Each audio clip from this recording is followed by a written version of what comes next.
Okay, welcome to Exhibit Today. Ito po si Brother Her ng Falcon.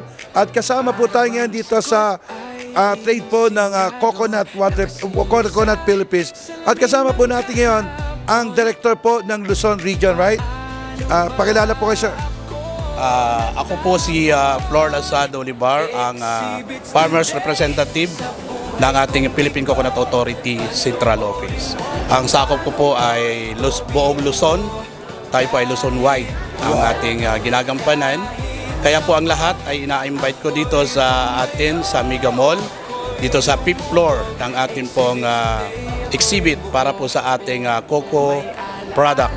Okay. So gaano kahalaga ito mga exhibit para sa inyong mga region, sir? So ito po ay napakahalaga para ang ating mga coconut byproduct ay mabigyan ng mga livelihood ang ating mga coconut farmers dito, especially dito sa atin sa buong Luzon, and Visayas and Mindanao. Wow. So sir, imbitahan niyo po sila. Meron tayong 6 na araw na sige po.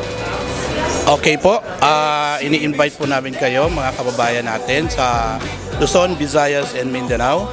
Ang inyo pong farmers representative ay nag-i-invite para po dito sa ating gagawing 6 na araw. Simula po sa araw na ito hanggang sa September 2, na kung saan po ay meron po tayong mga exhibit dito na lahat ay coconut product. At hindi lang po coconut product, maliban pa po doon ay marami po pong nakalagay dito na mga pwede po nating mabili, pakinabangan po natin. Tulungan niyo po kami para ang coconut farmers ay maibigyan natin ng halaga ang kanilang mga ginagawa. Tulong-tulong po tayo, sama-sama tayo. Tulungan natin na makalikom po tayo na nasasabi natin na mai-market po yung ating mga coconut product. Maraming Po, salamat. maraming salamat po dito sa ating kasama Falcon.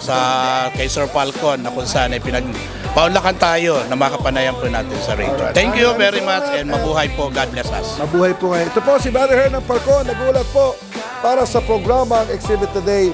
God bless you.